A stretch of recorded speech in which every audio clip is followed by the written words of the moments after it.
see. Welcome to Severely Underrated, and welcome to the best video game depiction we'll ever have of Apocalypse Now, which is the best movie depiction we'll ever have of Joseph Conrad's novel Heart of Darkness. You didn't actually think we'd just let you walk in here, did you? Yeah, well, not my fault exactly that we fell into a rabbit hole. Wait, this isn't right!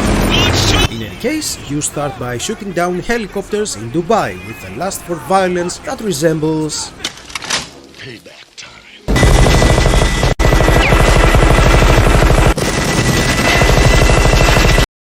Then a vengeful helicopter suddenly crashes into you and welcome to Spec Ops: The Line.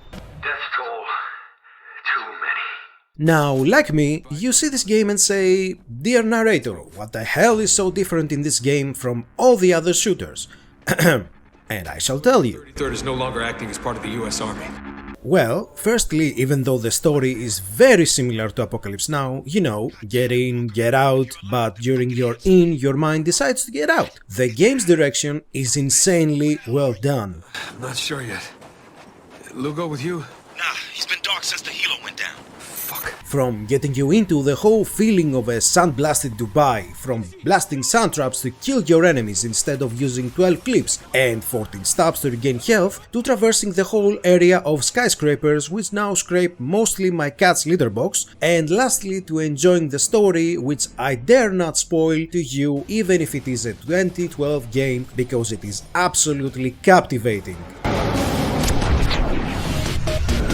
So our dear protagonist is Captain Martin Walker, who along with Adams and Lugo have to infiltrate Dubai and fight some insurgents who have simply taken over after the shit hit the fan. But the game's story isn't even the protagonist. The thing with Spec Ops: The Line is that your choices will eventually haunt you. Welcome to hell, Walker. I said no spoilers, trust me on that. Still, it's a game where you'll mostly feel like an observer of a shell-shocked soldier who does his best to survive. You're an errand boy. The game bombards you with difficult choices, and what's best, it also bombards you with the result of the lies of higher-ups to their soldiers. What happened to you, Dylan?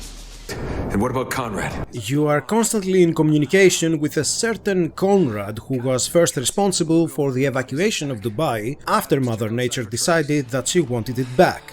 She's a bitch. Who lives? Who dies?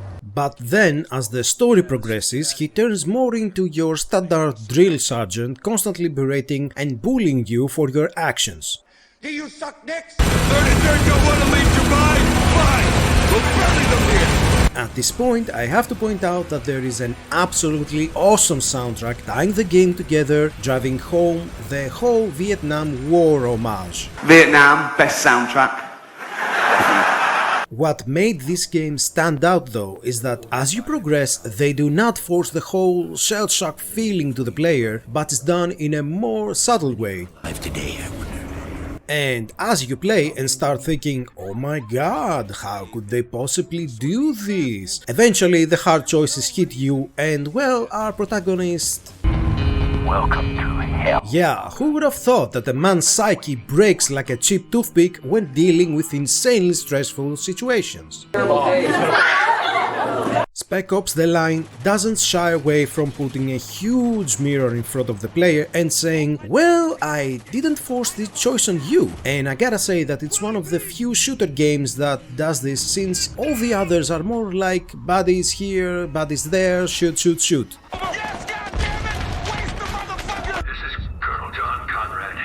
In any case, I honestly cannot tell you more about the story, because I highly recommend that you play it, and then consider adding it to our near and dear, severely underrated library, since even though a decade old, this game delivers what most games cannot, a feeling of powerlessness when coming face to face with our own bad choices. Dubai will be evacuated. See ya, boys and gals, and remember to be nice to one another, have fun, like and subscribe for more videos. You didn't actually think we'd just let you walk in here, did you? We've been set up. It's only been a few hours. I'm so tired. We get up at 5. At first, I thought they'd handed me the wrong dossier. I couldn't believe they wanted this man dead. 3rd generation West Point, top of his class, Korea, airborne, about 1,000 decorations, etc., etc. I loved you in Wall Street!